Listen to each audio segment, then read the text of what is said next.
ចាជំរាបសួរកូនទាំងអស់គ្នាសុខសប្បាយអត់កូនចាអរគុណព្រះអង្គសម្រាប់ថ្ងៃថ្មីដែលឲ្យអ្នកគ្រូមកជួបជាមួយនឹងកូនសាជាថ្មីម្ដងទៀតនៅ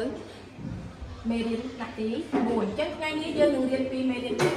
10ប្រវែងចាអញ្ចឹងថ្ងៃនេះអ្នកគ្រូនឹងលើកយកចំណោទមកបង្រៀនកូនដើម្បីឲ្យកូនចេះដោះស្រាយចំណោទទាំងអស់គ្នាចាសូមកូនទាំងអស់គ្នាអានចំណោទជាមួយអ្នកគ្រូ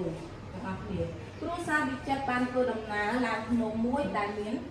ចម្ងាយពីជើងភ្នំដល់កំពូលភ្នំប្រវែង 2650 ម៉ែត្រពេលដែលគ្រួសារនោះធ្វើដំណើរឡើងភ្នំបានចម្ងាយ 865 ម៉ែត្រក៏នាំគ្នាឈប់សម្រាក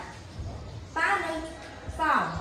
ចម្ងាយប៉ុន្មានម៉ែត្រទៀតទើបដល់កំពូលភ្នំសូមកូនទាំងអស់គ្នាអានជាមួយអ្នកគ្រូសាថ្មីម្ដងទៀតគ្រួសារវិចិត្របានធ្វើដំណើរឡើងភ្នំមួយដែលមានចម្ងាយពីជើងភ្នំដល់កំពូលភ្នំប្រវែង 2650 ម៉ែត្រពេលដែលគ្រួសារនោះធ្វើដំណើរឡើងភ្នំបានចម្ងាយ 865 ម៉ែត្រក៏នាំគ្នាឈប់សម្រាកតើនៅសល់ចម្ងាយប៉ុន្មានម៉ែត្រទៀតទើបដល់កំពូលភ្នំអញ្ចឹងគេប្រាប់ថាម៉េចចំណោទនេះគេប្រាប់ថាភ្នំមានន័យប្រវែងភ្នំពីជើងភ្នំដល់កំពូលគឺ 2650 ម៉ែត្រអញ្ចឹងពេលដែលគាត់ធ្វើដំណើរបាន 865 ម៉ែត្រគាត់ឈប់សម្រាកអញ្ចឹងសំណួរគេសួរថាតើនៅសល់ចម្ងាយប៉ុន្មានម៉ែត្រទៀតទៅដល់កំពូលភ្នំតោះអញ្ចឹងអ្នកគ្រូមានរបៀបឆ្លើយពីរមានប្រមាណវិធីនិងរបៀបឆ្លើយតោះឥឡូវយើងមកមើលថារបៀបឆ្លើយគេរកអីគេអញ្ចឹងរកចម្ងាយផ្លូវដែលនៅសល់អញ្ចឹងប្រមាណវិធីរបស់យើងគឺយើងធ្វើប្រមាណវិធីដកយក 2650 ម៉ែត្រដកជាមួយនឹង 865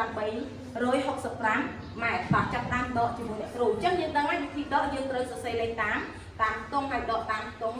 ឲ្យត្រូវតាមខ្ទង់នីមួយៗតោះឥឡូវយើងមើលលេខ0ដកតាមបានអត់អត់បានទេអញ្ចឹងយើងត្រូវខ្ចីលេខ5លេខ5ខ្ចី1នៅសល់4អញ្ចឹងលេខ0ឡើងទៅជាលេខប៉ុន្មានដែរកូនគឺលេខ10អញ្ចឹង10ដក5នៅសល់5 4ដក6បានអត់បានទេខ្ចីពីលេខ5 1អញ្ចឹង6ខ្ចី1នៅសល់5អញ្ចឹងលេខ4ឡើងទៅជាលេខ14 14ដក6នៅសល់5 3អញ្ចឹងយើងមើលបន្តទៀតតង់បន្តទៀត5ដក8បានអត់បានទេខ្ចីពីលេខ2លេខ2ខ្ចី1នៅសល់1អញ្ចឹងលេខ5ឡើងទៅជាលេខ15 15ដក8នៅសល់5 7អញ្ចឹងលេខ1មានលេខដកអត់ទេទម្លាក់អញ្ចឹងចម្លើយរបស់យើងគឺ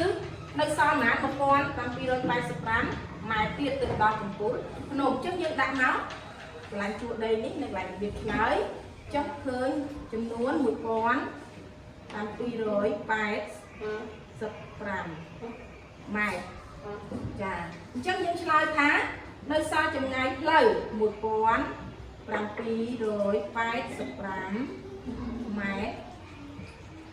ទៀតទើបដល់កំពូលភ្នំចាអញ្ចឹងនេះចំណោទនេះគឺចាប់តែប៉ុណ្ណេះហើយអ្នកគ្រូសង្ឃឹមថាកូនអានដោះស្រាយចំណោទផ្សេងទៀតហើយបើមានចម្ងល់អាចសួរអ្នកគ្រូនៅពេលក្រោយបានចាសូមអរគុណច្រើនសូមជម្រាបលា